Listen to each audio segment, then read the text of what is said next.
إن الحمد لله نحمده ونستعينه ونستغفره ونعوذ بالله من شرور أنفسنا ومن سيئات أعمالنا من يهده الله فلا مضل له ومن يضلل فلا هادي له وأشهد أن لا إله إلا الله وحده لا شريك له وأشهد أن محمدا عبده ورسوله أما بعد فإن خير الحديث كتاب الله وخير الهدي هدي محمد صلى الله عليه وسلم وشر الأمور محدثاتها وكل محدثة بدعة وكل بدعة ضلالة. قال الله تعالى في كلامه المجيد والفرقان الحميد: أعوذ بالله من الشيطان الرجيم، بسم الله الرحمن الرحيم. إن في خلق السماوات والأرض واختلاف الليل والنهار لآيات لأولي الألباب. وقال صلى الله عليه وسلم: اشتكت النار إلى ربها فقالت يا ربي أكل بعضي بعضا فأذن لها بنفسين، نفس في الشتاء ونفس في الصيف، فهو أشد ما تجدون من الحر وأشد ما تجدون من الزمهرير. সকল প্রশংসা আল্লাহ তাআলার জন্য, যিনি আমাদেরকে আল্লাহর ঘরে উপস্থিত হওয়ার তৌফিক দিয়েছেন আল্লাহর বিধান পালন করার জন্য। এই জন্য আল্লাহর প্রশংসা করি আলহামদুলিল্লাহ। শতকোটি দরুদ ও সালাম সেই মহান ব্যক্তিত্বের জন্য যার দেখানো পথে চললেই শান্তি। প্রিয় ভাইরা আমার, আমরা যেই মৌসুমের সম্মুখীন হয়েছি সেটা হচ্ছে শীতকাল। শীতকাল এসে গেছে। এই শীত মৌসুমের কিছু নিয়ম কানুন রয়েছে এবং এই শীত মৌসুমের একটা বিশেষ ব্যাখ্যা রয়েছে, সেটা জানানোর জন্য আজকে আলোচনা করছি আমরা। প্রথমত, শীত গরম এই যে মৌসুমের পরিবর্তন, এই পরিবর্তনের মধ্যে আল্লাহর নিদর্শন রয়েছে যে আল্লাহ কত শক্তিশালী, শক্তিধর, সেটা জানান দেওয়ার জন্য আল্লাহ শান মৌসুমের পরিবর্তন করেন এবং প্রত্যেকটার বিশেষত্ব রয়েছে। আল্লাহ শান এই জন্য বলেন: ইন্না ফি খালকিস সামাওয়াতি ওয়াল আরদ ওয়া ইখতিলাফিল লাইলি ওয়ান নাহার লাআয়াতিন লিউলিল আলবাব। আল্লাহ শান বলছেন যে আকাশ এবং জমিনের সৃষ্টির মাঝে এবং রাতের পরিবর্তন এবং দিনের পরিবর্তনের মাঝে অনেকগুলো নিদর্শন রয়েছে, যারা বুদ্ধিমান তারা বুঝতে পারবে।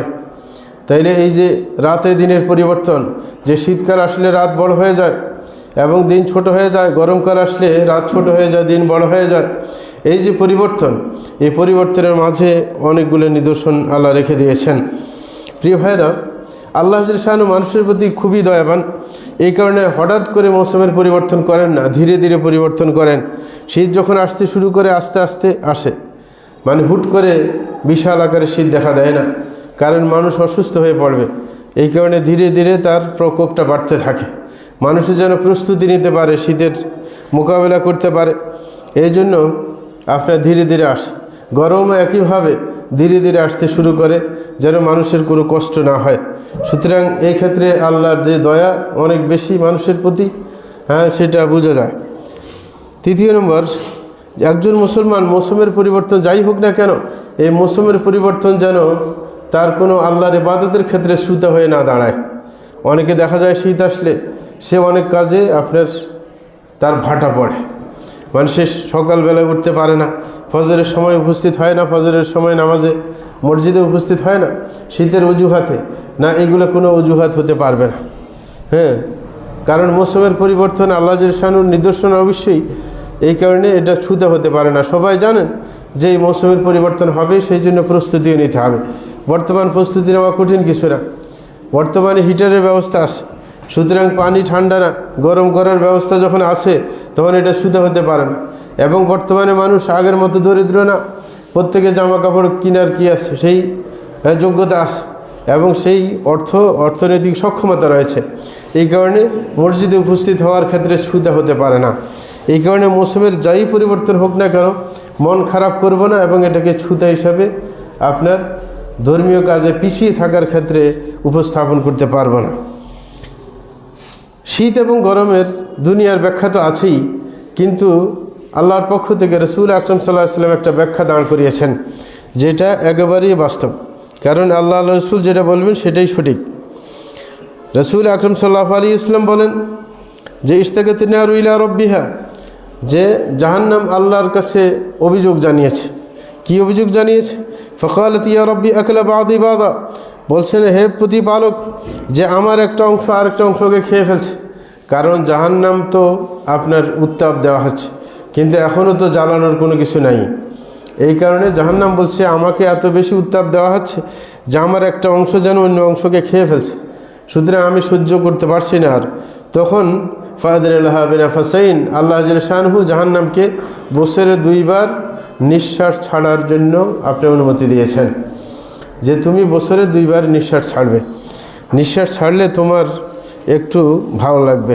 বলছে নাফাসিন ফিস শীতাই ওয়া নাফাসিন ফিস সাইফ, যে শীতকালে একবার নিঃশ্বাস ছাড়ে এক সাইড থেকে, আর গরমকালে আরেক সাইড থেকে নিঃশ্বাস ছাড়ে। কারণ জাহান্নামের মধ্যে 2টা অংশ আছে, কারণ বিধান পালন করার বাধ্যবাধকতা 2টা জাতির উপর। আল্লাহ বলছেন মা খালাকতুল জিন্না ওয়াল ইনসা ইল্লা লিয়াবুদুন, যে আমি মানুষ এবং জিনকে সৃষ্টি করেছি আমার ইবাদতের জন্য। তাহলে জিনটা মুকাল্লাফ এবং মানুষ মুকাল্লাফ, 2টা শ্রেণী। জিন কিন্তু আগুনের তৈরি, মানুষ হচ্ছে মাটির তৈরি। এই কারণে জিনকে আগুন দিয়ে শাস্তি দেওয়া যাবে না। এই কারণে জিনকে শাস্তি দেওয়ার জন্য জামহারিরের ব্যবস্থা করা হয়েছে, অর্থাৎ মানে মারাত্মক প্রকারের ঠান্ডা, যেটা জিনের সহ্য করা সম্ভব হবে না এরকম। তাইলে ওই ঠান্ডার দিক থেকে যখন নিঃশ্বাস ছাড়বে তখন ঠান্ডা দুনিয়াতে ছড়িয়ে পড়বে, যতটুকু আল্লাহ চাইবেন আর কি।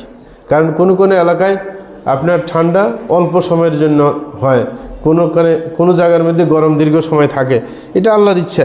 কোন দিকে ছড়াইবে গরম আর ঠান্ডা কতটুকু, অনেকে আবার মানে ধরে, মানে এটার হাদিসের বিপরীত বলতে চেষ্টা করে যে 2 বার নিঃশ্বাস যদি ফেলানো হয় তাইলে অনেক এলাকায় কেন গরম বেশি হয় না। এটা আল্লাহর ইচ্ছে, আল্লাহ কোন দিকে গরম বেশি দিবেন ঠান্ডা দিবেন সেটা আল্লাহ ভালো জানেন। সুতরাং এই রকম অজুহাত ধরে আপনার বিশুদ্ধ হাদিসের মোকাবেলা করা কখনোই ইমানদারের পরিচয় না। তো বলতেছিলেন রসুল আকরাম সাল্লাল্লাহু আলাইহি ওয়াসাল্লাম ফাহু আশাদ্দু মা তাজিদুনা মিনাল হার, বলে যখন মারাত্মক গরম অনুভব হয় তখন মনে করবে এটা জাহান্নামের নিঃশ্বাসের কি প্রতিফলন। ওয়া আশাদ্দু মা তাজিদুনা মিনাজ জামহারির, যখন বেশি শীত অনুভব করো তখন মনে করবে এটা জাহান্নামের সেই নিঃশ্বাস প্রশ্বাসের প্রতিফলন। প্রিয় ভাইরা, শীতকাল একটা আপনার ফজিলতপূর্ণ মৌসুম। একজন মুসলমান সেই সময়ের মধ্যে বিশেষ ইবাদত করার সুযোগ পায়, কারণ শীতকাল আসলে রাত বড় হয়ে যায়, দিন ছোট হয়ে যায়। সুতরাং রাত্রিবেলায় ইবাদত করার একবার বিশেষ সুযোগ, যে রাত্রিবেলায় সুন্দরভাবে ইবাদত করতে পারে। বর্তমানে তো আমরা বিল্ডিংয়ের মধ্যে থাকি, সুতরাং কি আপনার ঠান্ডা কম লাগে স্বাভাবিকভাবেই, কিন্তু এই সময়টা আমরা কাজে লাগাই না। রাত্রিবেলা লম্বা হওয়ার কারণে ঘুম সাধারণত শেষ হয়ে যায়। আপনার দেখা যায় যে কেউ শুরু রাত্রে শুইলে তখন শেষ রাত্র হওয়ার আগেই তার ঘুম ভেঙে যায়। এই কারণে অনেকে শুরু রাত্রকে নষ্ট করে ফেলে। যখন দেখে যে রাতটা বড়, শুরু রাত্রকে আজে বাজে কাজে নষ্ট করে ফেলে না, এটা নষ্ট করার কাজ না। যেখানে রসুল আকরাম সাল্লাল্লাহু আলাইহি ওয়াসাল্লাম গল্প করতে এশার পরে নিষেধ করে দিয়েছেন, রসুল বলছেন লা সামরা বা'দাল ইশা, এশার পরে কোনো গল্প গুজব থাকবে না, কোনো গল্প গুজব করতে পারবে না। এশার পরে ঘুম যাবে। এখন বর্তমানে ডাক্তার যারা আছে, স্বাস্থ্যবিদ, তারাও কিন্তু বলে যে 10টার মধ্যে ঘুমিয়ে যেতে, ঠিক না? এটা স্বাস্থ্যের জন্য খুবই লাভজনক। তো এবং শেষ রাত্রে তাড়াতাড়ি উঠে যেতে বলে, তাইলে এটা স্বাস্থ্যের জন্য লাভজনক। এই কারণে কোনো ব্যক্তি যদি শীতকালে তাড়াতাড়ি শুয়ে পড়ে তখন শেষ রাত্রে উঠা তার জন্য সহজ হয়ে যায়। তাইলে এটা একটা গনিমতের সময়, একটা গুরুত্বপূর্ণ সময়, যেন আপনি ইস্তেগফার করতে পারেন শেষ রাত্রে। আল্লাহ শানু তার খাঁটি বান্দা যারা, তাদের ব্যাপারে কোরআন মাজিদের মধ্যে বলেন, প্রশংসা করেন, বলছেন ওয়াবিল আসহার হুম ইস্তাগফিরুন, যে শেষ সময়ে শেষ রাত্রে উঠে যারা নেককার বান্দা তারা আল্লাহর কাছে ক্ষমা প্রার্থনা করে, ইস্তেগফার করে। সুতরাং শেষ রাত্রে ইস্তেগফার করা এটা খুবই গুরুত্বপূর্ণ বিষয়। এই ইস্তেগফারের কারণে অনেক জিনিস হাসিল হয়ে যায়। যেরকম নূহ আলাইহিস সালাম তার সম্প্রদায়কে বলছিলেন ফাকুলতু ইস্তাগফিরু রাব্বাকুম ইন্নাহু কানা গাফফারা ইউরসিলিস সামা আলাইকুম মিদরারা ওয়া ইমদিদকুম বিআমওয়ালিন ওয়া বানিন ওয়া ইয়াজআল লাকুম জান্নাতিন ওয়া ইয়াজআল লাকুম আনহারা। আল্লাহ জাল্লাহু বলছেন, নূহ আলাইহিস সালাম বলছেন, সেটা আল্লাহ বর্ণনা করেন কোরআনের মধ্যে। নূহ আলাইহিস সালাম বলছেন যে আমি বলছিলাম আমার জাতিকে যে তোমরা তোমাদের প্রতিপালকের কাছে ক্ষমা চাও, ইস্তেগফার করো। ফাকুলতু ইস্তাগফিরু রাব্বাকুম ইন্নাহু কানা গাফফারা, তিনি বলছেন আল্লাহ অবশ্যই ক্ষমা করে দিবেন তোমাদেরকে। বলে যে ইউমদিদকুম বিআমওয়ালিন ওয়া বানিন ইউরসিলিস সামা আলাইকুম মিদরারা, যে যদি শেষ রাত্রে উঠে ইস্তেগফার করা যায়, বেশি বেশি ইস্তেগফার করা যায়, আকাশ থেকে তোমাদের প্রয়োজন আন্দাজ আল্লাহ জাল্লাহু বৃষ্টি দিবে। আকাশ থেকে যতটুকু আমাদের বৃষ্টির দরকার অতটুকু বৃষ্টি আল্লাহ দিয়ে দেবেন। এবং হাদিসের মধ্যে আছে রাত্রিবেলায় দিয়ে দিবেন, তোমরা ঘুমে থাকা অবস্থায়, যেন তোমাদের চলাফেরা কষ্ট না হয়।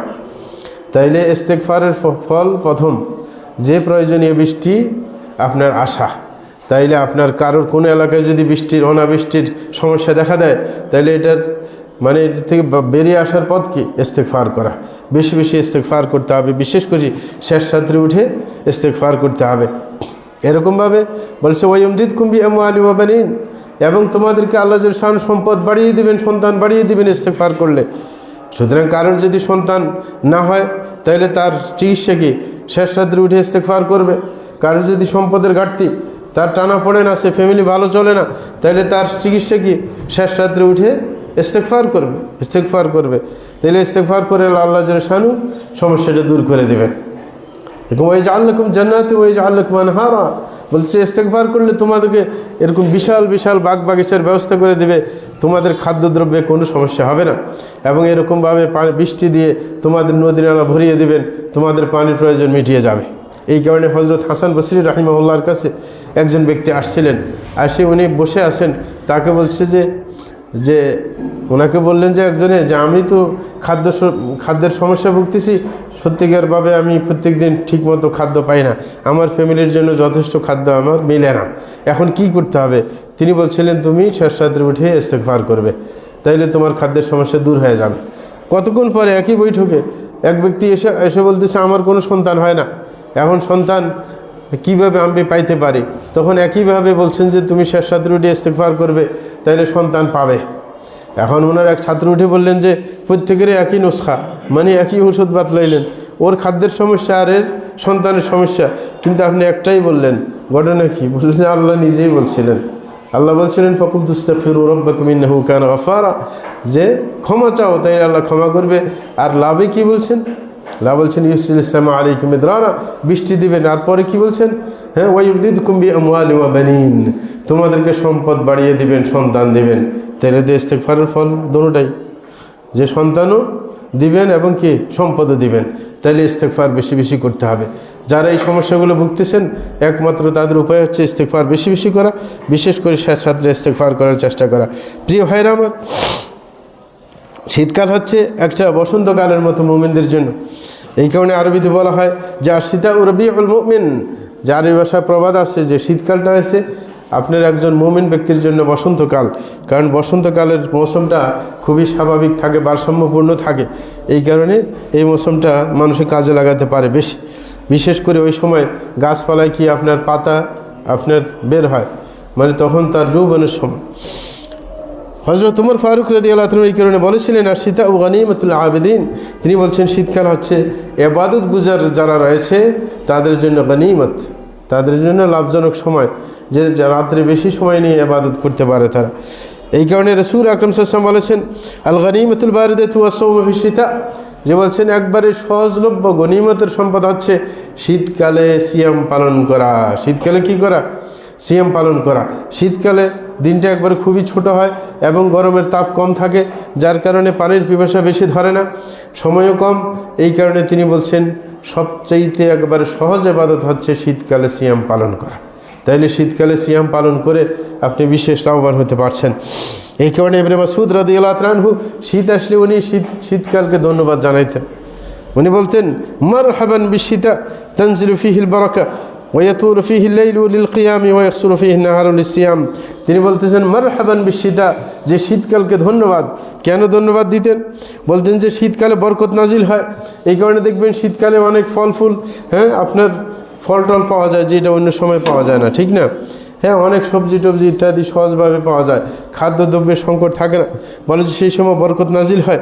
এরকমভাবে বলে যে শীতকালে আপনার রাতটা লম্বা হয়ে যায়, তখন মন ভরে ইবাদত করা যায়, কিয়ামুল লাইল করার সুযোগ থাকে শীতকালে।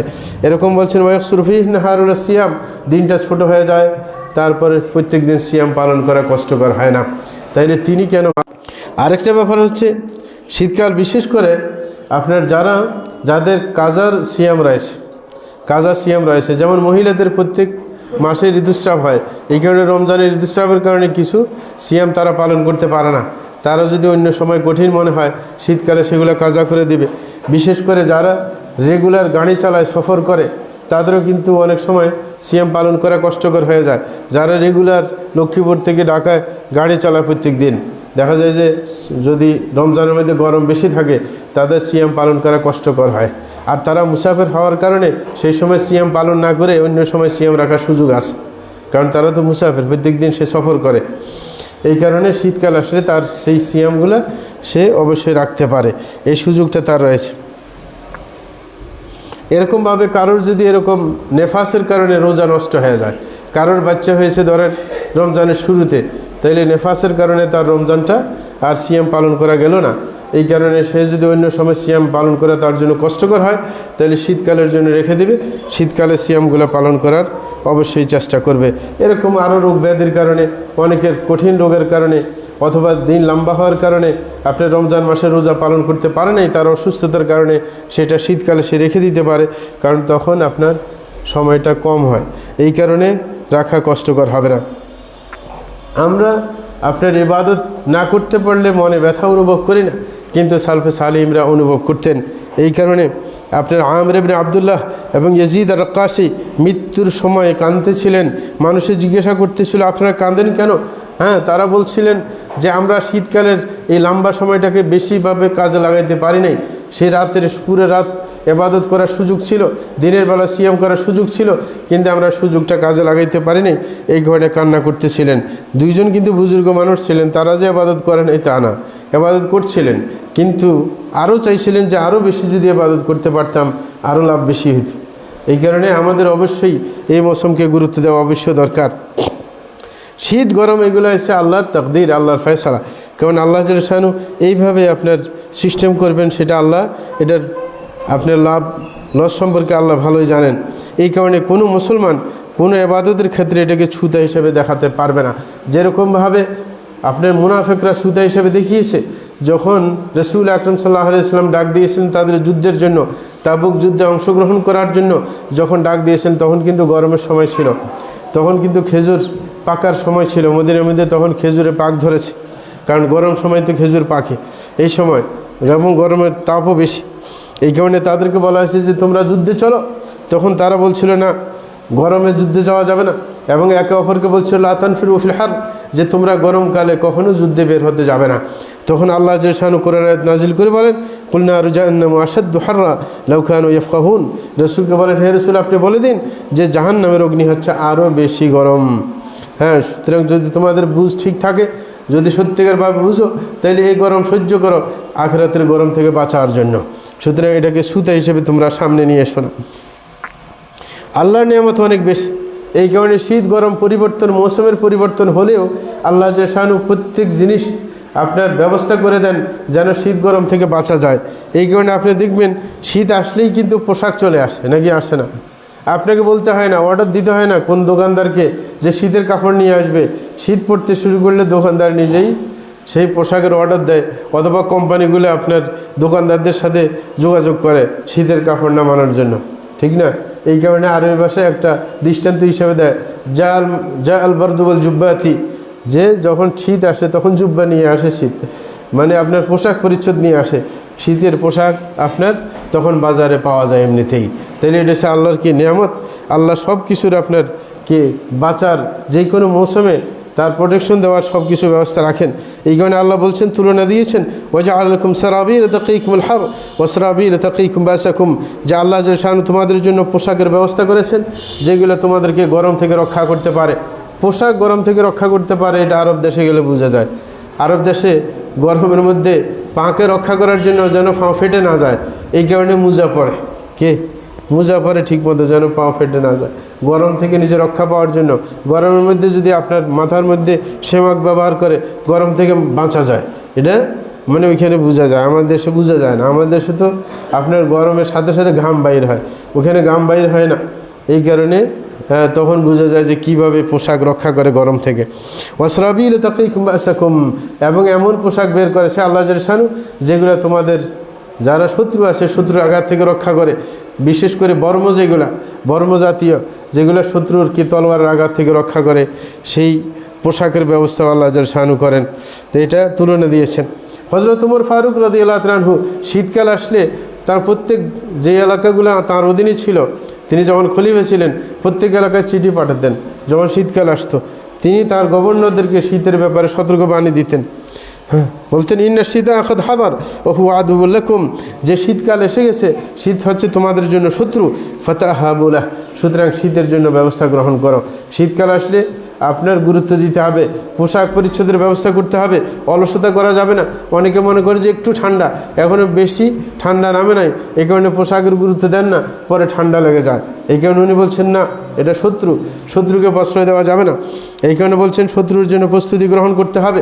কেন তিনি শত্রু বলেন ফাইনাল বারদা আদুউন সারিউন দুখুলুহ, কারণ শীত এমন যে এমন শত্রু যে খুব তাড়াতাড়ি মানুষের মধ্যে প্রবেশ করে। শীত কিন্তু দ্রুত আপনার ঠান্ডা মানুষের মধ্যে আক্রমণ করে। বলে যে ঈদুল খুরুজু, কিন্তু বাইর হইতে সময় লাগে। ঠান্ডা যদি কাউকে ধরে যায় তাইলে এই ঠান্ডা যাইতে সময় লাগে, এটা বাস্তব। আপনি দেখবেন কোনো বাচ্চার যদি ঠান্ডা লাগে, ঠান্ডা সারতে কিন্তু অনেক দীর্ঘ সময় লাগে। এই কারণে উনি বলছেন এটা এমন শত্রু যে তাড়াতাড়ি পাকড়াও করে কিন্তু ছাড়তে দেরি করে। এই কারণে তোমরা শীতের ব্যাপারে সতর্ক থাকবে, বিশেষ করে ছোট বাচ্চা যারা, তাদের ব্যাপারে আমরা অবশ্যই সতর্ক থাকব, কারণ তারা ল্যাপ কম্বল এগুলো কি গায়ে রাখতে চায় না। এই কারণে পোশাক পরিয়ে দেব যেন এগুলো সরে গেলেও তার সমস্যা না হয়। তাইলে যে আল্লাহ জানু যে আপনার শীত গরমের মৌসুমের পরিবর্তনের কারণে এগুলো থেকে বাঁচার ব্যবস্থা করতেছেন, এটা আল্লাহর বিশেষ নিয়ামত, এবং আমাদেরকে অর্থও দিচ্ছেন যেন সেইগুলোর ব্যাপারে ব্যবস্থা গ্রহণ করতে পারি। এটা আল্লাহর বিশাল নিয়ামত। আরেকটা ব্যাপার আমাদের খেয়াল করতে হবে যে আমরা শীত আসলে নিজের ফ্যামিলিকে আপনার শীত থেকে রক্ষা করার জন্য অনেক ব্যবস্থা গ্রহণ করে থাকি। আপনার কাঁথা কম্বল সব ব্যবস্থা করি। হ্যাঁ, যদি পুরান হয়ে যায় কম্বল, নতুন করে কম্বল কেনার ব্যবস্থা করি, ফ্যামিলির কেউ যেন শীতে না পায়, সমস্যায় না পড়ে। কিন্তু নিজের সন্তানকে জাহান্নামের আগুন থেকে বাঁচানোর কি আমরা চেষ্টা করি? সেরকম না। আমরা নিজের সন্তানকে সত্যিকার দিনের শিক্ষা দিয়ে তাদেরকে জাহান্নাম থেকে রক্ষা করার চেষ্টা করি না, কারণ খাঁটি শিক্ষা না পাইলে জাহান্নাম থেকে রক্ষা পাওয়া সহজ না। এই কারণে নিজের ছেলে সন্তানকে খাঁটি শিক্ষা দিতে হবে, ধর্মীয় শিক্ষা দিতে হবে, তাইলে তারা জাহান্নাম থেকে রক্ষা পেতে পারে। এবং এরকমভাবে তাদেরকে নামাজে অভ্যস্ত করে তুলতে হবে। অনেকে আদরের কারণে সে শীতের জন্য কি গরম পোশাক নিয়ে আসছে আদর, হ্যাঁ, ফজরের সময় যদি বাচ্চা চায় যে মসজিদে যাবে, বলে যে যাওয়া লাগবে না। অনেক মহিলা তো নিজের স্বামীকেও বলে যে না, শীতে মসজিদে যাওয়া লাগবে না, ঘরে নামাজ পড়ে ফেলো না। এগুলো আপনার জাহান্নামে যাওয়ার কারণ পুরুষের জন্য মসজিদে উপস্থিত হওয়া ওয়াজিব, এটা হচ্ছে আসল বিশুদ্ধ মাসালা।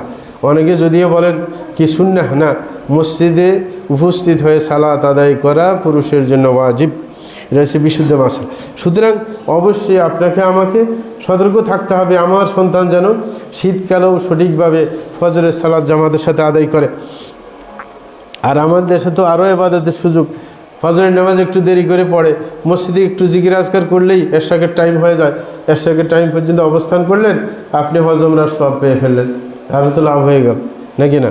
একটু সময় ব্যয় করলেই হয়। এই কারণে আল্লাহ শানু নিজের দায়িত্বের ব্যাপারে সচেতন হওয়ার জন্য আল্লাহ বলেন ইয়া আইয়ুহাল্লাযীনা আমানু কু আনফুসাকুম ওয়া আহলিকুম নারা। আল্লাহ বলছেন, হে ইমানদারগণ, তোমরা নিজেকে এবং নিজের সন্তানদেরকে, ফ্যামিলির সদস্যদেরকে আর জাহান্নাম থেকে রক্ষা করো। তাই জাহান্নাম থেকে রক্ষা কিভাবে করবে? তাদেরকে সঠিক জ্ঞান দিতে হবে এবং সঠিক জ্ঞান অনুযায়ী তারা আমল করছে কিনা সেটা মনিটরিং করতে হবে, যে আপনাকে অবশ্যই তাদেরকে অভ্যস্ত করে তুলতে হবে। এই কারণে সন্তান প্রতিপালনের ক্ষেত্রে হযরত ওমর রাদিয়াল্লাহু আনহু সেই ঐতিহাসিক কথা খুবই গুরুত্বপূর্ণ।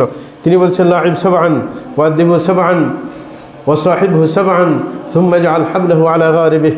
তিনি চমৎকার কথা বলেছিলেন যে সন্তানের সাথে খেলাধুলার সাথী হও 7 বছরে। প্রথম 7 বছর খেলাধুলার সময় অনেকে আমরা এই সময়টাকে নষ্ট করে দেই। বর্তমান দুনিয়ার স্কুল কলেজ যেইগুলো আপনার টাকার ধান্দাবাজ, এরা কি আপনার শিশু শ্রেণীর আগেও 2 ক্লাস বাইর করছে। কি মানুষের যেমন বাচ্চাগুলোরে মাদ্রাসায় পাঠায়, স্কুলে পাঠায়, ঠিক না? এগুলার জুলুম, শরীয়তে নাজায়েজ। এগুলো আপনার বাচ্চাকে হঠাৎ করে চাপের সম্মুখীন করা না। 7 বছর পর্যন্ত এটা হচ্ছে খেলাধুলার সময়। হ্যাঁ, খেল তামাশা করবে, এখানে পড়ার চাপ দিলে কাজ হবে না। এই কারণে আন্তর্জাতিক হিসাব হচ্ছে 6 বছর শেষ হইলে 7 বছরে পড়লে আপনি বাচ্চা দিবেন স্কুলে, মাদ্রাসায়, যেখানে দেন না কেন, আপনি আপনার বাচ্চাকে 7 বছর 6 বছর পার হইতে হবে, তারপর 7 বছরে দিবেন। আরব দেশে তো এখন কড়াকড়ি কমছে, আগে কঠিন কড়াকড়ি ছিল, 2 মাস গ্যাপ থাকলে ভর্তি করাইতো না। যে 7 বছর পড়তে মাত্র 2 মাস আছে, তারপরে ভর্তি করাইতো না এক সময়। হ্যাঁ, কেন? কারণ বাচ্চার উপর যেন চাপ না আসে। অনেকে 4 বছর না হইতেই খুব তাড়াতাড়ি বাচ্চাকে স্কুলে পাঠায় দেয়, ঠিক না? অনেক মা আছে জ্বালা সইতে পারে না, যে ওইখানে দিলে বাস কিছুক্ষণ আরামে থাকতে পারবে না, এই শয়তানি বুদ্ধি সব। এই কারণে উনি বলছেন 7 বছর পর্যন্ত তুমি তার খেলার সাথী হবে, তারপরে তুম্মা দিব সাবান, 7 বছর তাদেরকে আদব কায়দা শিক্ষা দিবে।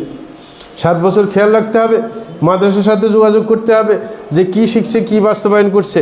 যদি আপনার বাচ্চা ঘাটতি দেখেন আদব কায়দায়, প্রতিষ্ঠানের সাথে যোগাযোগ করে প্রতিষ্ঠানকে বলতে হবে আপনারা কি আদব কায়দা শিক্ষা দেন না? যদি তারা বলে শিক্ষা দেয়, তাইলে ওই মতে আপনার বাচ্চার থেকে উসুল করে নিতে হবে। আপনার বাচ্চা যখন ছুটিতে আপনার কাছে আসবে, তখন আদব কায়দা বাস্তবায়ন করতেছি কি না সেটার মনিটরিং করার দায়িত্ব আপনার। কারণ মাদ্রাসায় থাকলে দেখা যায় ঠিকমতো সালাত আদায় করতো, প্রত্যেকটা কাজ নিয়মতান্ত্রিকভাবে করতো, কিন্তু আপনার যখন পাশে চলে আসে ছুটির টাইমে, অনেকে আসে মনে করে যে ছুটিতে আসছে সব মাফ নাকি? ছুটিতে কি আপনার মূল দায়িত্ব কি মাফ হবে? আপনার একটা সন্তান যদি লম্বা ছুটি থাকে, এই ছুটির মধ্যে অনেক সময় পড়ার মন মানসিকতা নষ্ট হয়ে যায়। যদি এই 15-16 দিন অনেক সময় ছুটি থাকে, এই ছুটির মধ্যে যদি কোনো দিন পড়ার সাথে যোগাযোগ না থাকে, পরে যখন মাদ্রাসায় যায় তখন 2-3 সপ্তাহ চলে যায় তার পড়াতে মনোযোগ বসাইতে। তো এটা নষ্ট করলেন তো আপনি প্রত্যেক দিন কমপক্ষে ছুটির সময় হইলেও সকাল বিকাল 2 ঘন্টা কমপক্ষে তাকে পড়ার সাথে আপনার সংযোগ রাখবেন। ফজরের পরে কমপক্ষে 1 ঘন্টা পড়তে বাধ্য করবেন তাকে, মাগরিবের পরে 1 ঘন্টা পড়তে বাধ্য করবেন, যেন ঠিকঠাক মতো পড়ে। বিশেষ করে হেফজখানার ছাত্র হইলে যেন কোরআন মাজিদ সঠিকভাবে তেলাওয়াত করে প্রত্যেক দিন কমপক্ষে সকাল বিকাল 2 ঘন্টা। সেটার অভ্যাস রাখলে পরে আর মাদ্রাসায় গিয়ে আবার পড়তে সমস্যা হবে না। এই কারণে বাচ্চা ছোট হইলেও তাকে তার আদব কায়দা রক্ষা পাচ্ছে কি না আপনার সেই পরের 7 বছর, মানে 7 থেকে 14-এর মধ্যে এগুলো নিশ্চিত করতে হবে। তারপরে বলছে ওয়াসাহিবহু সাবআ, পরের 7 বছর তোমার সাথে রাখে আদব কায়দাগুলো ঠিকমতো বাস্তবায়ন করতেছি কি না সেটা দেখতে হবে।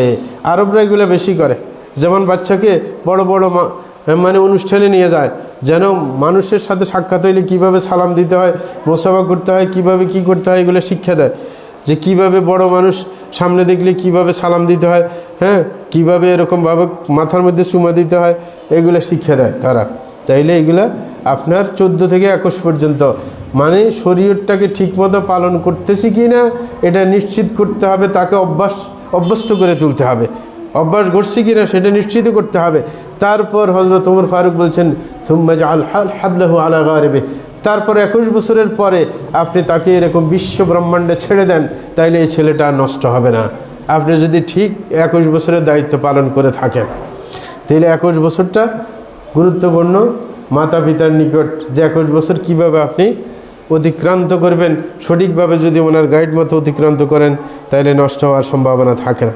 প্রিয় ভাইরা, আমরা যেরকম আপনার শীত থেকে বাঁচার জন্য গরম পোশাকের ব্যবস্থা করি, আমাদের আশেপাশে অনেক মানুষ রয়েছে মুমিন মুসলমান যাদের টাকা কড়ি থাকে না, শীত থেকে বাঁচার জন্য কাপড়ের ব্যবস্থা করতে পারে না। সুতরাং আমি যখন কিনব, কমপক্ষে আমার ফ্যামিলির যদি পুরাতন জিনিসপত্র থাকে, পোশাক পরিচ্ছদ, সেইগুলা আমি আমার পাশের গরিবদেরকে দেই। আর যদি আমার সাধ্য ভালো থাকে তাইলে আশেপাশের গরিব যারা আছে পোশাক কিনতে পারে না, তাদেরকে নতুন পোশাক আমরা ব্যবস্থা করে দেই। সেটা করা উচিত, কারণ প্রতিবেশী সম্পর্কে পরকালে আল্লাহ জাল্লা শানু জিজ্ঞাসাবাদ করবেন অবশ্যই।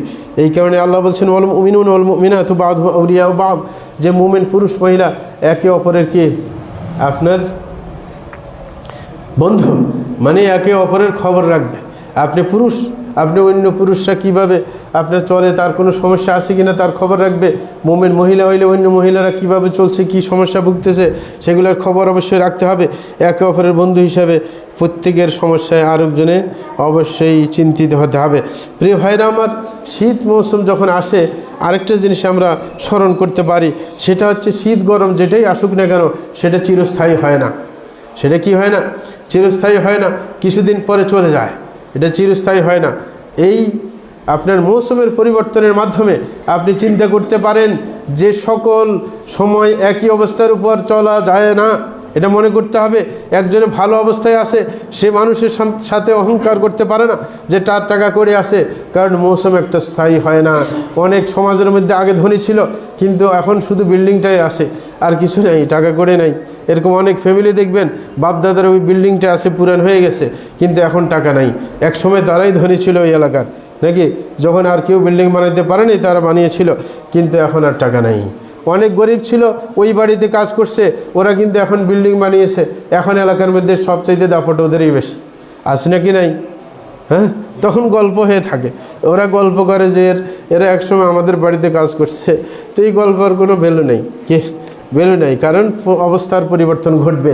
এই কারণে প্রত্যেকেই অবস্থার পরিবর্তন ঘটলে নিজে কখনো আপনার দাম্ভিকতা দেখাবে না, তাইলে সমস্যায় পড়বে। যারা মৌসুমের পরিবর্তনে একরকম থাকে তারা কখনো সমস্যার সম্মুখীন হয় না। যারা মৌসুমের পরিবর্তন হইলে দাম্ভিকতা দেখায়, পরবর্তীতে সময় পার হয়ে গেলে তারা মুশকিলে পড়ে, নাকি? আমলিক যেগুলা মানে ভদ্র গোছের ছিল সেগুলো এলাকায় আছে নাকি নাই? আছে, কিন্তু যেগুলো দাপট বেশি দেখায় সেগুলো একটাও নাই, সবগুলো পালাইছে। তাইলে মৌসুমের পরিবর্তনের কারণে দাপট দেখানোর কোনো কাজ নেই। বর্তমানে আবার রাজনৈতিক দল, যেমন বর্তমানে কি আপনার বিএনপি, পাশাপাশি কি জামাত, অন্যান্য দলগুলো দাপট দেখায়। হ্যাঁ, দাপট দেখাচ্ছে না, আপনি আপনার কাজ করেন, দাপট দেখানোর কি আছে? দাপট দেখাইলে মৌসুম পরিবর্তন হইলে আবার পালাইতে হবে।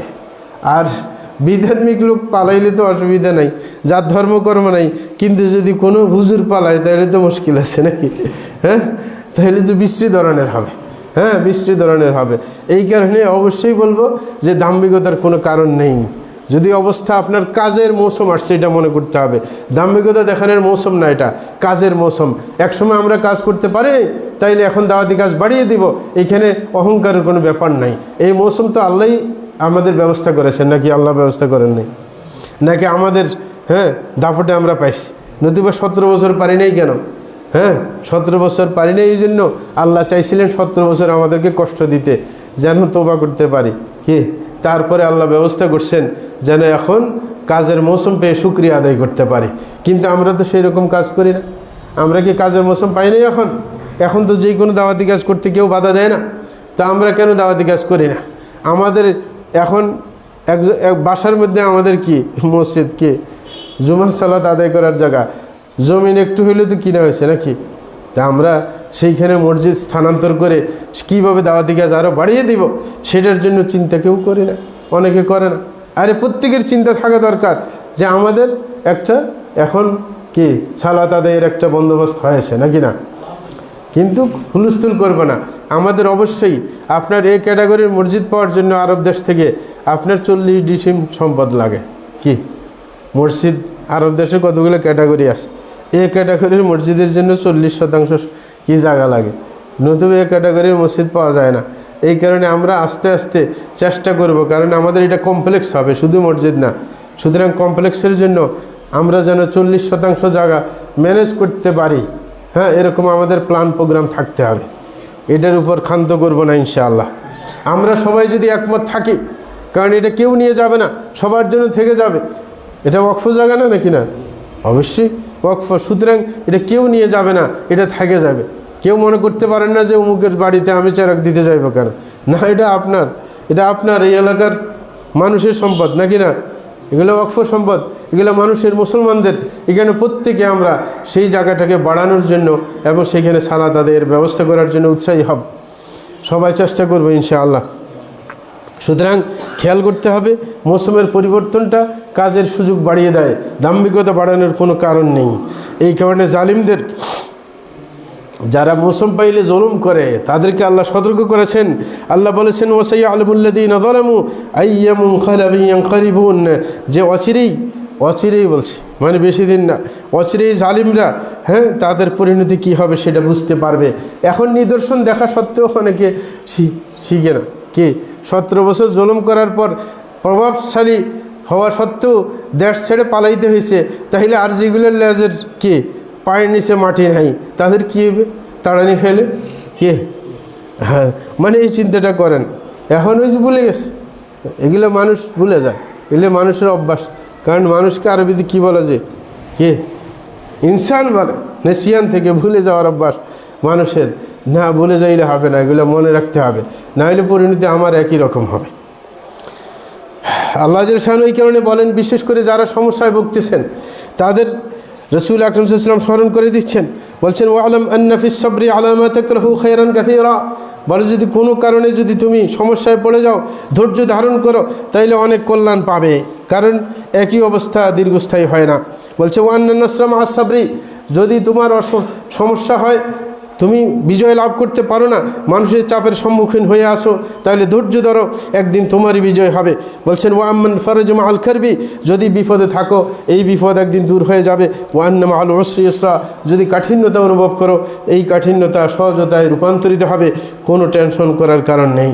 তাইলে কোনো অবস্থা দীর্ঘস্থায়ী হয় না, বরং এটা এক সময় পরিবর্তিত হয়।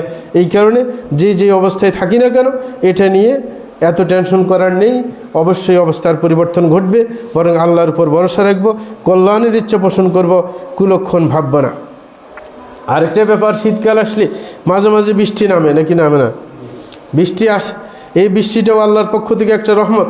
আল্লাহ বলেন ওয়ানাজ্জালনা মিনাস সামাই মাআন মুবারাকা, যে আল্লাহ যে শান আকাশ থেকে বরকতময় পানি নাজিল করেন।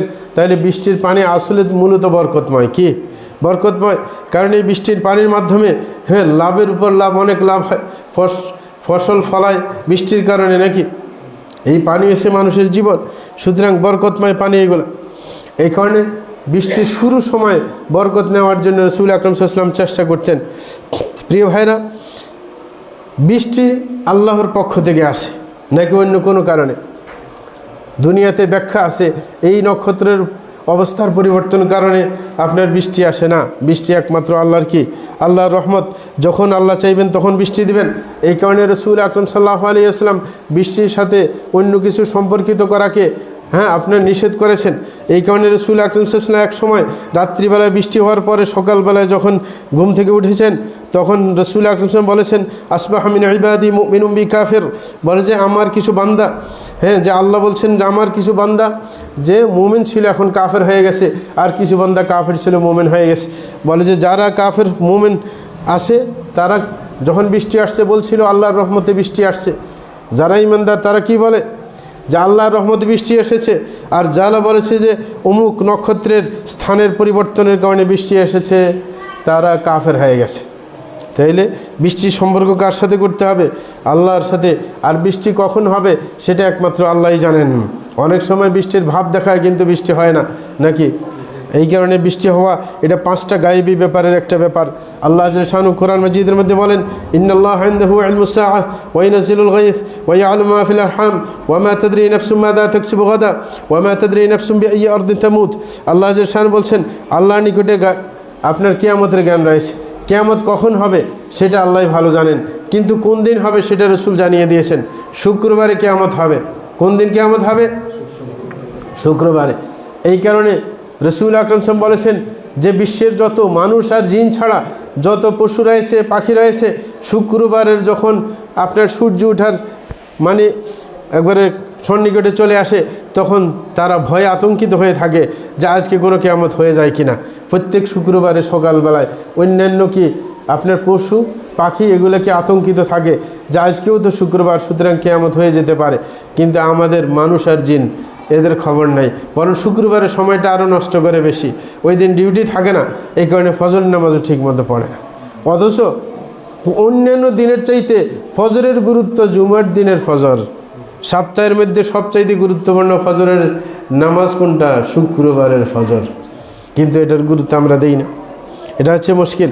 তাইলে কিয়ামতের জ্ঞান আল্লাহ জানেন। ওয়া ইউনাজ্জিলুল গায়থ, কখন বৃষ্টি হবে সেটা আল্লাহই ভালো জানেন। ওয়া ইয়া'লামু মা ফিল আরহাম, এবং জরায়ুর মধ্যে কী রয়েছে সেটাও আল্লাহ ভালো জানেন। কেউ কেউ বলতে পারে যে আপনার আল্ট্রাসাউন্ড করলে তো বুঝে যায় ছেলে না মেয়ে।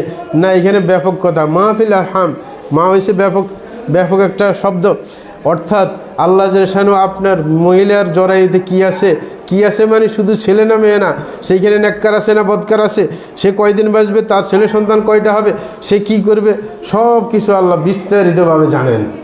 এটা আর কেউ জানে না, না কেউ জানে? সে কয়দিন বাঁচবে, তার বাচ্চা কয়টা হবে, সে কত বড় শিক্ষিত হবে, সে কি কি কামাই করবে, সবগুলো কেউ জানে? শুধু বাচ্চাও জানে, এটাও নিশ্চিতভাবে বলতে পারে না। অনেক সময় আল্ট্রাসাউন্ড করে বলে যে মেয়ে হবে কয়দিন পর, ছেলে বাইরেস কে, তাহলে মিশনও ফাঁকি দেয় নাকি? তো বলতেছিল বাস্তবে জানে আল্লাহ। ওয়া মা তাদরি নাফসুম মাযা তাকসিবু গাদা, এবং বলে কেউ জানে না আগামীকাল কি কামাবে। এখন এই কামানো অনেকে বুঝে না, বলে যে আমি তো বুঝি, আমার তো দোকান আছে, আমি পরের দিন দোকানে যাই কাপড় বিক্রি করব। কি আমি তো জানি আমি কালকে কি করব। না, আপনি জানেন না। এখানে বিস্তারিত জানা। আপনি আগামীকাল দোকানদারি করবেন নাকি আপনি হসপিটালের বেডে পড়ে থাকবেন, এটা আল্লাহই ভালো জানে। কি আপনি কি নিশ্চিত জানেন কালকে কয় টাকা কামাইবেন? সেটা আপনি জানেন না। কালকে কতটুকু আমল নেক আমল অর্জন করবেন সেটা কি আপনি জানেন? তো সুতরাং বিস্তারিতভাবে আল্লাহ জানেন আপনি কি করবেন, কোথায় থাকবেন, কি অবস্থায় থাকবেন, আল্লাহ ভালো জানেন। তাই এগুলো সবই বিস্তারিত আল্লাহর কাছে। ওয়া তাদরি নাফসুম বিআইয়ি আরদিন তামুত, কোনো ব্যক্তি জানে না কোন জমিনে তার মৃত্যু হবে। কেউ কি জানে কোথায় তার মৃত্যু হবে? অনেকে বিদেশে গিয়ে লাশ হয়ে তারপরে দেশে ফিরে আসে না এরকম। সুতরাং কেউ জানে না কোথায় কোন জমিনে তার মৃত্যু হবে। এই 5টা জিনিস হচ্ছে গায়েবী বিষয়, এটা আল্লাহ ভালো জানেন। প্রিয় ভাইরা, এই কারণে অনেকে এরকম বলে থাকেন যে বৃষ্টি যে আসবে, অনেক সময় আপনারা যারা আপনার গবেষণা করে দুনিয়ার নিয়ে তারা অনেক সময় জানে। যেমন আবহাওয়া বার্তা দেয় না, বলে যে এতটা বাজে এরকমভাবে ভারী বৃষ্টি না হালকা বৃষ্টি, হ্যাঁ আপনার কি ওই দিক থেকে আসবে এরকম বলে না। হ্যাঁ, এই কারণে ওরাও অনেক সময় মানে ধরা পড়ে শ্বাসপর সম্ভাবনা আছে এটা বলে। মানে আগে এগুলো বলতো না, মানে বয়ে যাবে এটা বলতো। যখন দেখে যে মাঝে মাঝে এর কথা মতো হয় না, এই কারণে কোনো সম্ভাবনা আছে। হ্যাঁ ঠিক না? তাইলে এগুলো হচ্ছে সম্ভাবনা বলতে পারে, মানুষে আন্দাজ করে বলতে পারে। এই দক্ষতা মানুষকে আল্লাহ জান দিয়েছেন। সুতরাং সেটা আয়াতের বিপরীত হতে পারে না। আরেকটা ব্যাপার, বৃষ্টি যখন আসবে তখন আমাদেরকে একটা নির্দিষ্ট দোয়া রাসূল আকরাম সাল্লাল্লাহু আলাইহি ওয়াসাল্লাম শিক্ষা দিয়েছেন, সেটা পড়ার জন্য। সেটা কি আল্লাহুম্মা সাইয়্যিবান নাফিআ, আল্লাহুম্মা সাইয়্যিবান নাফিআ, হে আল্লাহ লাভজনক বৃষ্টি দিন। কারণ অনেক সময় বৃষ্টি কি অলাভজনক হয়ে যায়, বেশি প্রচুর আকারে যদি হয় তখন অলাভজনক হয়। আর বৃষ্টি যখন পড়ে, বৃষ্টি আসলে সাথে সাথে দোয়া করবেন, দোয়া কবুল হওয়ার সময় বৃষ্টি প্রাথমিকভাবে যখন পড়ে। রাসূল আকরাম বলছেন সিনতান লা তুরাদ্দান, যে 2 সময়ের দোয়া এগুলা ফেরত দেওয়া হয় না।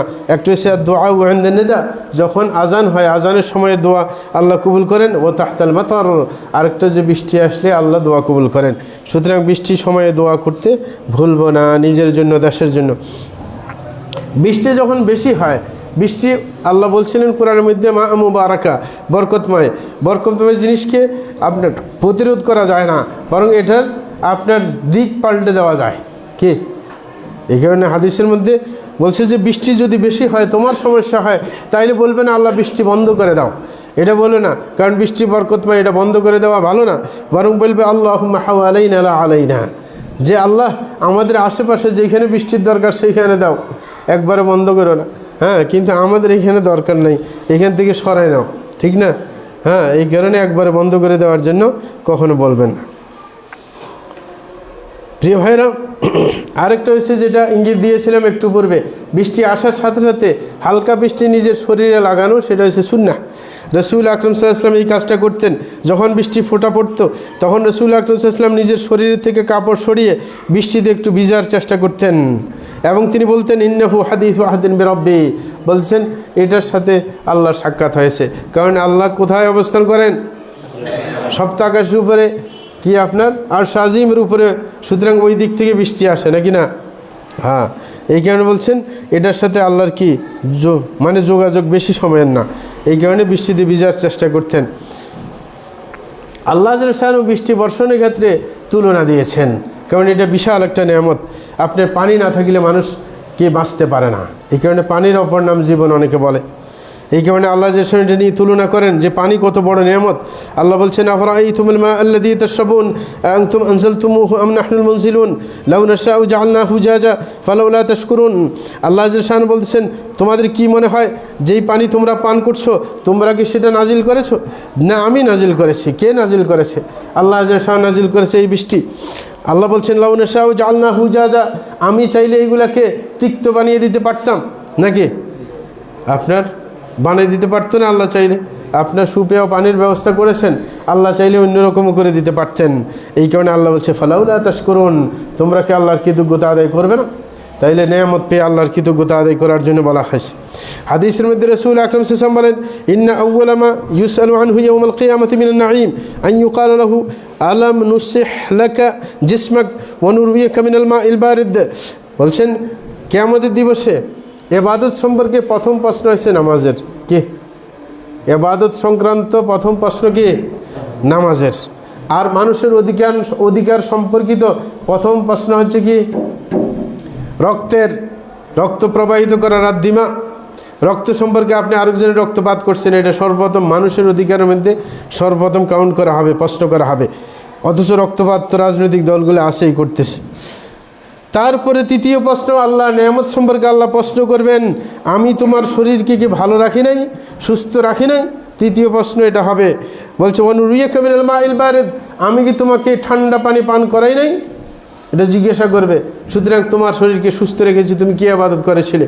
তোমাকে ঠান্ডা পানি পান করিয়েছি।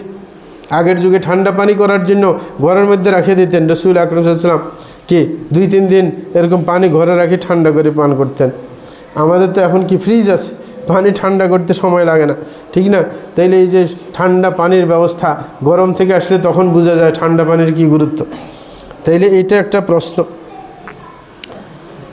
আস্তাগফিরুল্লাহ লি ওয়া লাকুম ওয়া লিসাইরিল মুসলিমিন ইন্নাহু হুয়াল গফুরুর রহিম।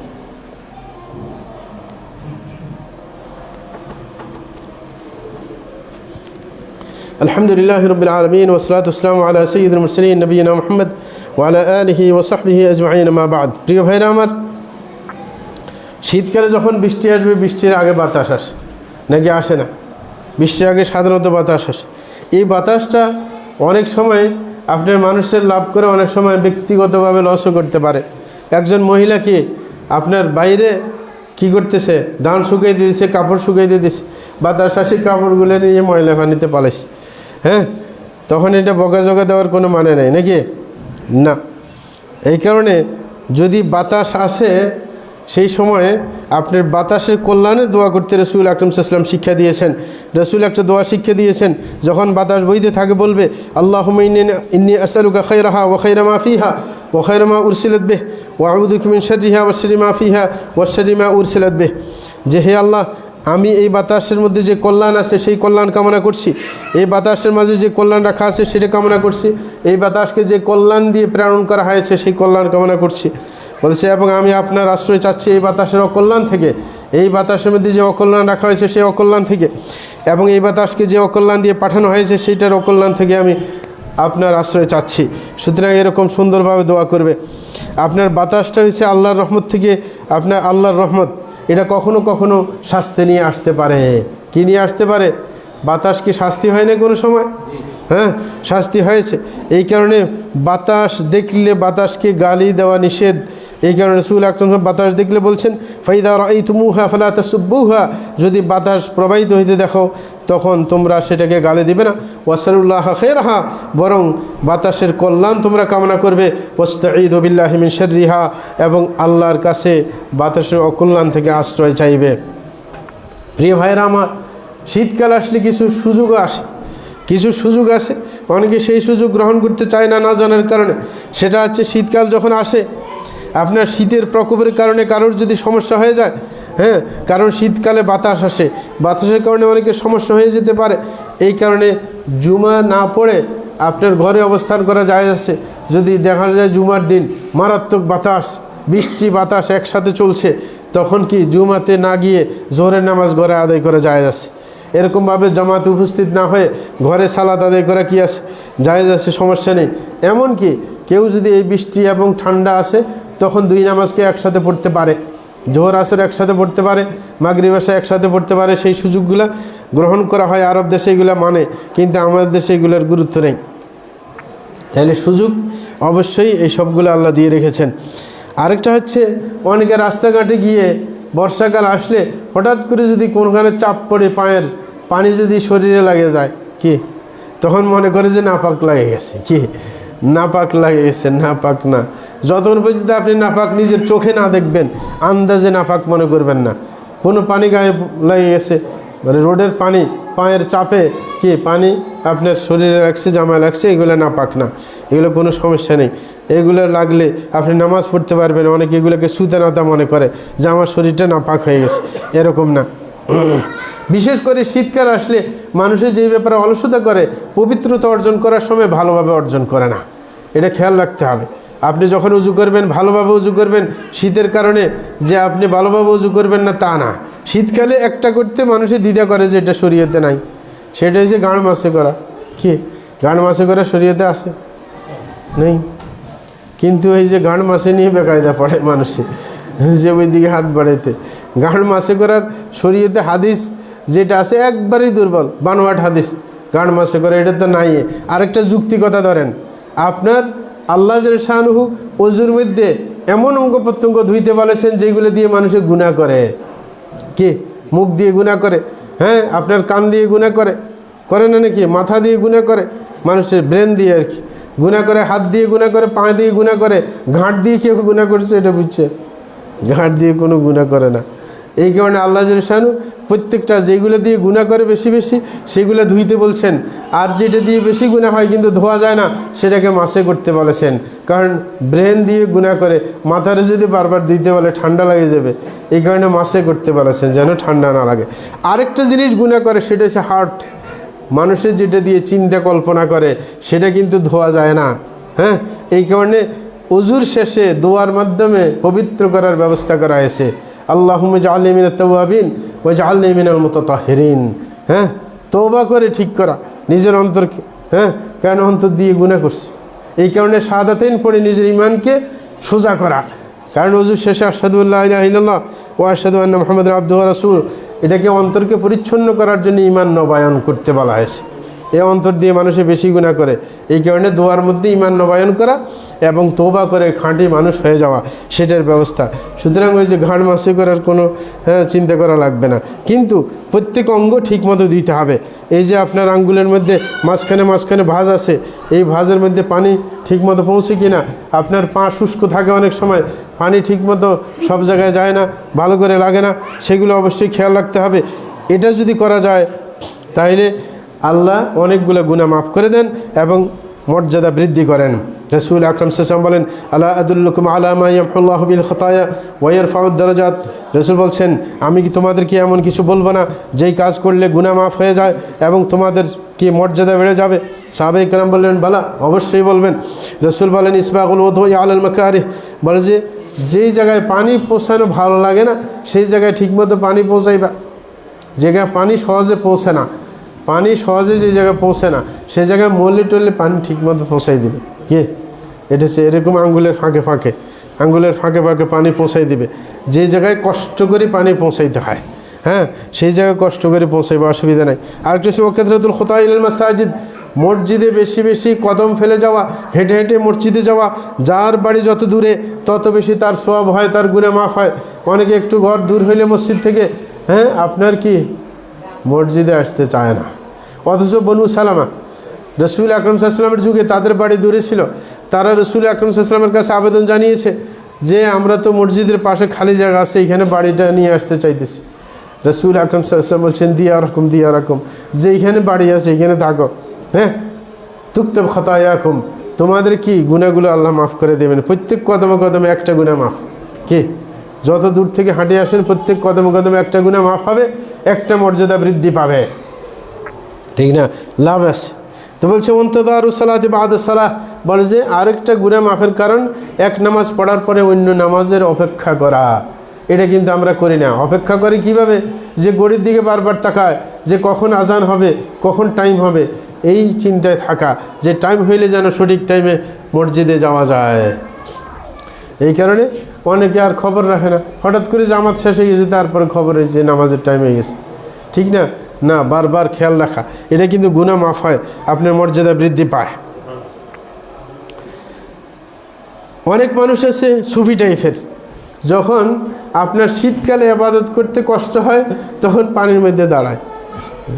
এরকম আছে, আপনি তাজকিরাতুল আউলিয়া পড়লে দেখবেন। কি? অনেক বুজুর্গ মানুষ ছিল, শীতকালে ইবাদত করতে ঘুম আসছে যে পানিতে দাঁড়িয়ে আছে, ঠান্ডা পানিতে, ঠিক না? অথবা আপনার সে শোয়ার সময় কোনো লাভ খাতা ব্যবহার করে নাই, বেশি ঘুম আসবে দেখে নিজকে কষ্ট দিয়ে তারপরে সে ইবাদত করছে না। শরীয়তে ইচ্ছা করে নিজকে কষ্টের সম্মুখীন করা হারাম, কিন্তু কাজ করতে গিয়ে যদি কষ্ট পাওয়া যায় সেটার সওয়াব বেশি। আপনি সিয়াম পালন করতেছেন, আপনি কনস্ট্রাকশনে কাজ করেন, অন্যজনের চাইতে আপনার কষ্ট বেশি হয়, এটার জন্য সওয়াব বেশি পাইবেন। কিন্তু আপনি তাই বলে আপনি এসির মধ্যে আপনার ডিউটি, তাই বলে রোজার দিন আমার কষ্ট কম হয় তাহলে বাইরে যেয়ে বসে থাকবেন রোদ্রের মধ্যে, না, এটা চলবে না, এটা শরীয়তে বলে নাই। হ্যাঁ, এই কারণে আল্লাহ জাল্লাহু বলছেন মা ইয়াফআলিল্লাহু বিআযাবিকুম ইন শাকারতুম ওয়া আমানতুম। আল্লাহ বলছেন তোমাদেরকে শাস্তি দিয়ে আমার কোনো লাভ নেই। হ্যাঁ, তোমার শাস্তি দিতে হবে, না হলে সব দিবে না, না, হ্যাঁ সেটা না, বলে যে তোমরা যদি কৃতজ্ঞতা আদায় করো, ঈমান ঠিক রাখো, তাইলে যথেষ্ট। নিজকে কষ্ট দেওয়া, ইচ্ছে করে কষ্ট দেওয়া, এটা আমি চাই না। ইচ্ছে করে কষ্ট দেবেন না। আপনি আপনার কাছে টাকা আছে, আপনি কি কম্বল কিনতে পারেন ভালো মানের, আপনি না কিনে আপনি কষ্ট পাইবেন না, এটা আল্লাহ চায় না। এই কারণে রসুল আকরাম সাল্লাল্লাহু আলাইহি ওয়াসাল্লাম অভ্যাস ছিল। হ্যাঁ, রসুল বলছেন, সাহাবী বলেন মা খুইয়িরা রাসূলুল্লাহ সাল্লাল্লাহু আলাইহি ওয়াসাল্লাম বাইনা আমরাইনি ইল্লা আখাযা আইসারাহুমা, যে রসুলকে দুইটা জিনিসের মধ্যে এখতিয়ার দেওয়া হলে তিনি যেটা সহজ ছিল সেটা গ্রহণ করতেন। তাহলে সহজ গ্রহণ করলে কোনো সমস্যা নেই, মা লাম ইয়াকুন ইসমা, কিন্তু গুনাহের কারণ যেন না হয়। ফাইন কানা ইসমান কানা আবআদা মিনহু, যদি কোনো গুনাহের কারণ হইতো তাহলে সেটা থেকে রসুল দূরে চলে যেতেন। আমাদের দেশে আমাদের ওই যে ফতুয়া দিতে দিতে মানে বিরক্তি লাগে। মানে সবচেয়ে বেশি আমাদের কাছে আলাদিসদের কাছে ফতুয়া আসে কি তালাকের ফতুয়া। প্রত্যেক দিন ডজন ডজন ফতুয়া দেওয়া লাগে আমাদের। ওই যে এখানে 3 তালাক দিলে 3 তালাক গণ্য হয়, আর আমরা 3 তালাক দিলে 1 তালাক বলি। এবার সবাই আসে ফতুয়া জিজ্ঞাসা করতে বোর্ডারে ঠিকানার জন্য, ঠিক না? না, এগুলো যে দান্দাবাজি। কে দান্দাবাজি? আপনাকে পুরা শরীয়ত মানতে হলে পুরা শরীয়ত মানতে হবে, যে প্রত্যেক মশালায় যেটা বিশুদ্ধ এটা মানব। শুধু আপনার যেখানে দরকার হয়েছে সেইখানে আসে হ্যাঁ কাছে আসবেন, এটা চলবে না। হ্যাঁ, যে সুবিধাটা নিতে চাইবেন তাইলে এটা সুবিধাবাদী, সে কোনো শরীয়ত মানে না, সে হচ্ছে দান্দাবাজি, নাকি না? সেটা করা যাবে না। তাইলে নিজের ইচ্ছে মতো চলা যাবে না, আল্লাহর অধীন করে নিতে হবে, এটা হচ্ছে গোলামের কাজ, নাকি না? নিজের ইচ্ছে মতো তালবাহানা করা যাবে না। প্রিয় ভাইরা, আরেকটা হচ্ছে আপনার সুযোগ আছে যে কেউ যদি মারাত্মক মানে ঠান্ডাজনিত রোগে আপনার ভুগছেন, তার যদি পানি শরীরে লাগাইলে সমস্যা হয়, ডাক্তার বলছে পানি কোনোভাবে ছোঁয়া যাবে না, তাইলে তিনি তায়াম্মুম করতে পারেন, এই সুযোগ তার আছে। কি তায়াম্মুম করবেন, তায়াম্মুম করে নামাজ পড়বেন, কোনো সমস্যা নেই। হ্যাঁ, এটা করতে পারেন। আরেকটা হচ্ছে শীতকালে খেয়াল রাখবেন, চেহারাকে ডাকবেন না সালাতের টাইমে, নাক মুখ এগুলো খোলা রাখতে হবে। অনেকে এমনভাবে চেহারাকে বন্ধ করে ফেলে কি নামাজ পড়ার সময়, না, নাক মুখ এগুলো খোলা রাখবে, কারণ আল্লাহ শানু সেজদা দেওয়ার জন্য চেহারাকে এমন কন্ডিশনে রাখেন যে আপনার চেহারা কিন্তু যত বেশি ঠান্ডা যত গরম সহ্য করতে পারে। এটা চেহারার স্কিনগুলোকে আল্লাহ শানু এইভাবে গঠন করেছেন। আপনি কান বন্ধ করে দেন, চেহারার যত বেশি ঠান্ডা তারপরেও কি চেহারা সহ্য করতে পারে, কিন্তু অন্য শরীরের অন্যান্য অঙ্গ প্রত্যঙ্গ কিন্তু সহ্য করতে পারে না। কেন আল্লাহ এইভাবে করছেন? যেন যেই কোনো সময় সেজদা দেওয়া যায়, চেহারাকে কাজে লাগানো যায়। এই কারণে এটাকে সুন্দরভাবে আল্লাহ শানু গঠন করেছেন। এই কারণে আপনার এরকমভাবে চেহারা বন্ধ করে নামাজ পড়া যাবে না, যে নাকটাকেও ঢেকে ফেলছেন মুখটাকেও ঢেকে ফেলছেন, এরকম যেন না হয়। আরেকটা কথা বলে শেষ করব, সময় অনেক হয়ে গেছে। সেটা হচ্ছে যে আরেকটা সুবিধা আছে, সেটা হচ্ছে আপনার শীত আসলে মোজা পরে সবাই, মোজার উপর মাসে করা সম্পর্কে। যদি মোটা কাপড়ের মোজা হয়, আপনি চামড়ার মোজা হইলে তো আর কোনো ইখতলাফই নেই। হ্যাঁ, চামড়ার মোজার উপর মাসে করা যায়, কিন্তু চামড়ার মোজা না হইলেও মোটা যদি সুতির মোজা হয় যে আপনি জুতা ছাড়া চলতে পারেন এমন মোটা, হ্যাঁ, তাইলে এটার উপর মাসে চলবে, এটার উপর মাসে করতে পারেন। নিজের এলাকায় থাকা অবস্থায় 24 ঘন্টা মাসে করবেন, আর যদি সফরে যায় 72 ঘন্টা মাসে করতে পারবে। মাসের সময় শুরু হবে কখন থেকে? আপনি পবিত্র অবস্থায় মোজা পড়বেন, তারপরে ওযু ছুটে যাওয়ার পর যখন মাসে করবেন প্রথম মাসে, তখন থেকে মাসের হিসাব শুরু হবে। তাইলে এই কাজটা আপনি করতে পারেন। অনেকে এই সুবিধা পাওয়া সত্ত্বেও অনেকে মাসে করে না, কষ্ট পায় না, সেই রকম করা যাবে না। পায়ে মোজা থাকলে মোজার উপর মাসে চলবে, ঠিক নাকি না? আল্লাহ জাল্লা শানু পছন্দ করেন, ইন্নাল্লাহা ইউহিব্বু আন তু'তা আযাইমুহু কামা ইউহিব্বু আন তু'তা রুখাসুহু। আল্লাহ জাল্লা শানু ভালোবাসেন যে কোনোখানে কঠিন কাজ করতে কঠিন কাজ পছন্দ করেন, কোনোখানে সহজ কাজ হইলে সহজটাই পছন্দ করেন। আপনি যেটা সুযোগ দেওয়া হয়েছে মাসে করার, সেটা আপনি সহজ, এটা আপনি এটা মনে করবেন না যে এই সুযোগ নিলে সওয়াব কমে যাবে, না, সওয়াব ঠিক মতো আসবে ইনশাআল্লাহ। আল্লাহ সবাইকে সঠিকের উপর চলার তৌফিক দান করুন। ওয়া সাল্লাল্লাহু আলা নবিয়িনা মুহাম্মদ ওয়া আলা আলিহি ওয়া সাহবিহি আজমাইন। اللهم أعز الإسلام والمسلمين وأذل الشرك والمشركين ودمر أعداءك أعداء الدين وانصر عبادك الموحدين واحفظ حوز الدين واجعل هذا البلد آمنا مطمئنا وسائر بلاد المسلمين. اللهم وفق إمامنا وولاة أمورنا لكل ما تحب وترضى وخذ بنواصيهم إلى كل خير وهدى. اللهم أصلح قلوبهم ونياتهم يا رب العرش العظيم. اللهم إنا نسألك الجنة وما قرب إليها من قول وعمل ونعوذ بك من النار وما قرب إليها من قول وعمل ونسألك أن تجعل كل قضاء قضيته لنا خيرا يا رب العرش العظيم. وصلى الله على نبينا محمد وعلى آله وصحبه أجمعين وأقيموا الصلاة.